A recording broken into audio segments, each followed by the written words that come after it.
Welcome everyone, তোমাদেরকে স্বাগত জানাচ্ছি ইংলিশ ফানে। টুডে যে বিষয়টি নিয়ে আমরা আলোচনা করব, ক্লাস 8-এর English first paper unit one lesson টুতে শিক্ষার্থী তোমরা নকশি খাতা সম্পর্কে জানতে পারবে। তা আমরা খুব বিউটিফুল বা এক্সিলেন্টলি প্যাসেজটিকে অনুবাদ করব। আমি আশা করি তোমরা ভিডিওটি শুরু থেকে শেষ পর্যন্ত দেখবে। প্রথমে আমরা কিছু কিওয়ার্ড দেখে নিই। তোমরা দেখতে পাচ্ছ যে এখানে কিছু কিওয়ার্ড দেওয়া আছে, যে ওয়ার্ডগুলোর মিনিং অবশ্যই আমাদেরকে জানতে হবে। যেমনটি কুইল্ট, এই কুইল্ট শব্দটার অর্থ খাতা অথবা কাতা, যেটাকে আমরা বলে থাকি গ্রামের ভাষায় কাতা।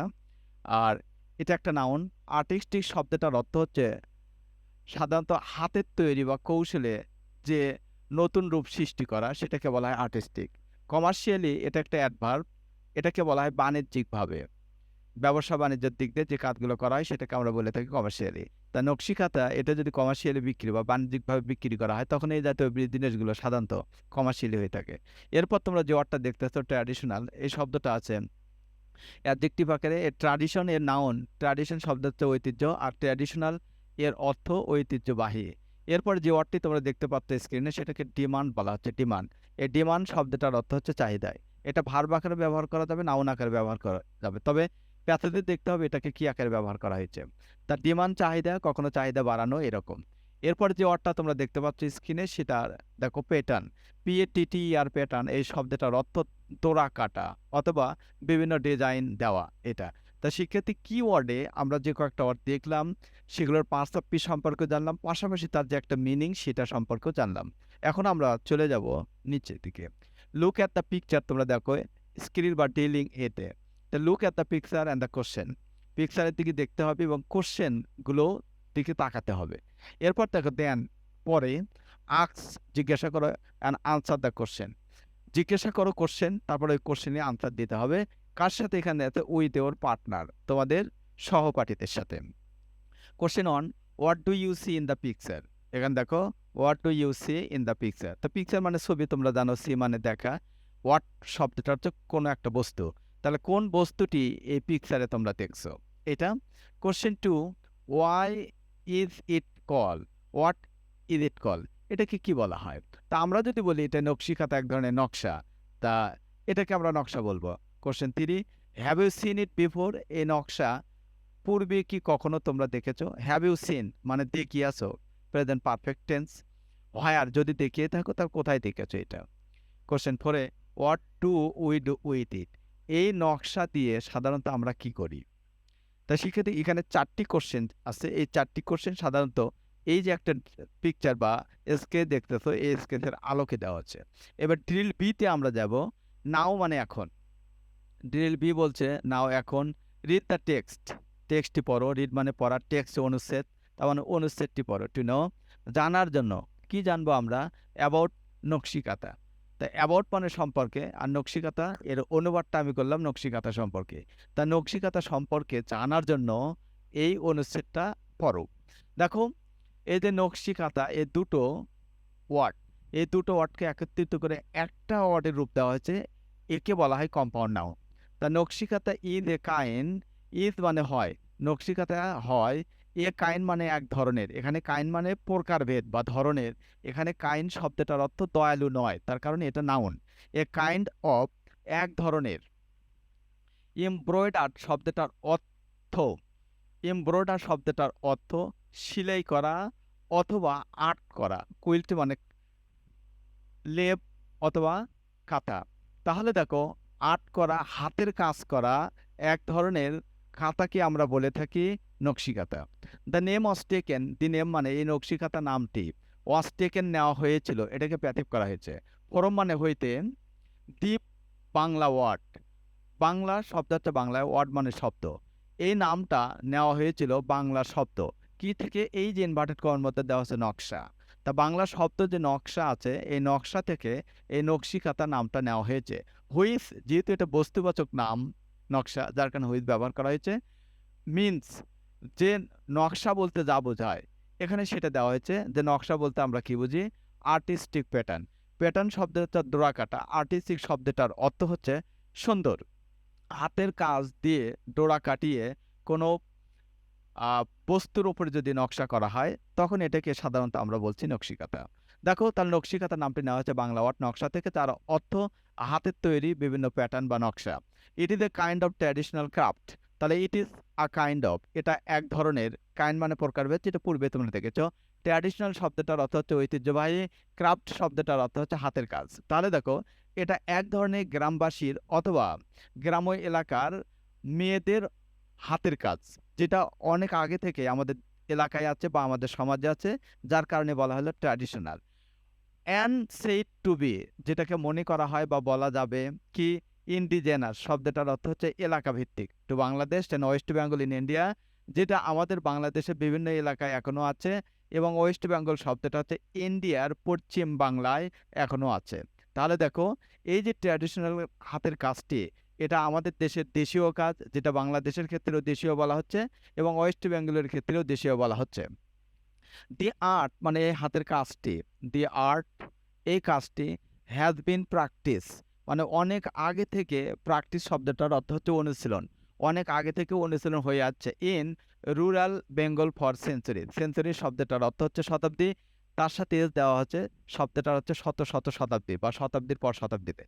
বাংলার বিভিন্ন এলাকায় বা গ্রাম্য এলাকায় শত শত শতাব্দী ধরে এই প্র্যাকটিস বা এই কাজ চলে আসছে। দ্য নেম নকশি কাঁথা, এই যে নকশি কাঁথা যে নামটা বিকেম পপুলার, জনপ্রিয় হয়েছিল। বিকেম মানে হয়েছিল, এখানে বিকামের পাস্ট ফর্ম, আর পপুলার শব্দটার অর্থ হচ্ছে জনপ্রিয়, এটা অ্যাডজেক্টিভ। আফটার মানে পরে। দ্য পয়েট, পয়েট মানে কবি, জসিম উদ্দিনস পোয়েম, তাহলে জসিম উদ্দিনের যে কবিতা নকশি কাঁথার মাঠ, এই জসিম উদ্দিন একটা কবিতা লিখেছে যার নাম নকশি কাঁথার মাঠ। এই কবিতাটি লেখার পর সাধারণত নকশি কাঁথা বেশি জনপ্রিয় হয়েছিল। কত সালে দেওয়া হয়েছে? ওয়াজ পাবলিশ, যে কবিতাটি প্রকাশ করা হয়েছিল 1929, 1929 সালে। তাহলে দেখো 1929 সালে জসিমউদ্দিন যে কবিতাটা লেখে নকশি কাঁথার মাঠ, এটাকে প্রকাশ করা হয়, এবং এটা প্রকাশ হওয়ার পর এই কবিতাটি বা নকশি কাঁথা সম্পর্কে মানুষ বেশি জানে, এবং এই কবিতাটি বা নকশি কাঁথার যে একটা গুরুত্ব তখনই একটু বেশি হয়েছিল। ট্র্যাডিশনাল কাঁথা সাধারণত, এই যে নকশি কাঁথা, ট্র্যাডিশনাল কাঁথা বলতে হচ্ছে কি পূর্বের গ্রামের মেয়েরা যে কাঁথাগুলো তৈরি করেছে, আর মেড ফর ফ্যামিলি ইউজ, আর মেড শব্দটা হচ্ছে তৈরি করা হয়, ফ্যামিলি ইউজ শব্দটার অর্থ হচ্ছে পরিবারের ব্যবহারের জন্য। এখানে ইউজ শব্দটাকে নাউন আকারে ব্যবহার করা হয়েছে। তাহলে দেখো পূর্বে গ্রামে যে নকশি কাঁথাগুলো তৈরি করেছে বা তৈরি করা হয়েছিল, সেগুলো সাধারণত পরিবারের ব্যবহারের জন্য তৈরি করা হয়েছে। ওল্ড আর নিউ ক্লথ, এটা তৈরি হয় কি দিয়ে? এখানে বলছে ওল্ড, পুরাতন কোনো কাপড় হতে হবে, অথবা নতুন কোনো কাপড়। ওল্ডের সাথে ক্লথ যাবে, নিউ এর সাথে ক্লথ যাবে। পুরাতন অথবা নতুন কোনো কাপড়, অ্যান্ড থ্রেড শব্দটা হচ্ছে সুতা, আর ইউজ টু মেক এগুলো ব্যবহার করা হয়। আর ইউজ টু শব্দ হচ্ছে ব্যবহার করা, টু মেক দিস কুইল, এই কাঁথাগুলো ব্যবহার করার জন্য সাধারণত পুরাতন অথবা নতুন কাপড় এবং সুতা ব্যবহার করা হয়। আর এগুলো কোন কোন এলাকায় জনপ্রিয় সেটা তোমরা স্ক্রিনে দেখছো, যেমনটি এখানে আছে ময়মনসিংহ, জামালপুর, রাজশাহী, ফরিদপুর, বগুড়া অ্যান্ড যশোর।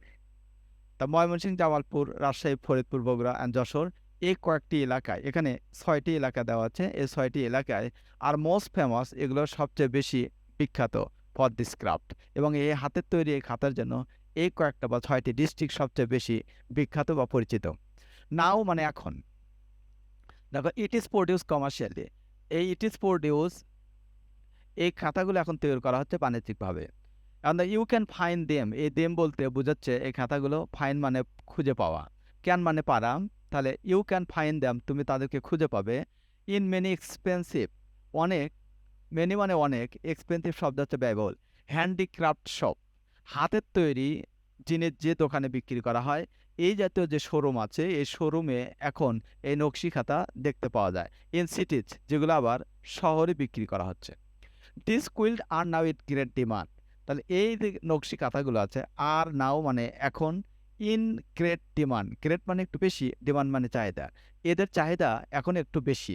বিকজ তার কারণ নিয়েছে, বিকজ অফ এর কারণ হিসেবে ধরেছে দি কালারফুল প্যাটার্ন, কালারফুল মানে রঙিন, প্যাটার্ন মানে এই যে দোরা কাটা বা নকশা, তাহলে বিভিন্ন ধরনের রঙিন নকশার কারণে এই খাতার যে গুরুত্ব এটা একটু বেড়েছে।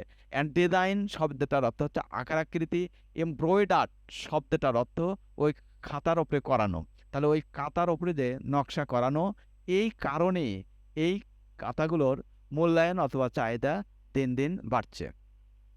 শিক্ষার্থী, আমরা দেখলাম এই প্যাসেজের বাংলা অনুবাদ এবং এই প্যাসেজের আলোকে নিচে যে ফিল ইন দ্য গ্যাপ আছে, আমরা এখন সেই ফিল ইন দ্য গ্যাপ দেখব। এখানে দেখো সিটি রিলে লেখা আছে কমপ্লিট মানে পরিপূর্ণ করো, দি সেন্টেন্স মানে বাক্য, উইথ ক্লুজ। ক্লুজ শব্দটার অর্থ হচ্ছে কোনো ওয়ার্ড বা ফ্রেজ, গিভেন মানে দেওয়া হয়েছে।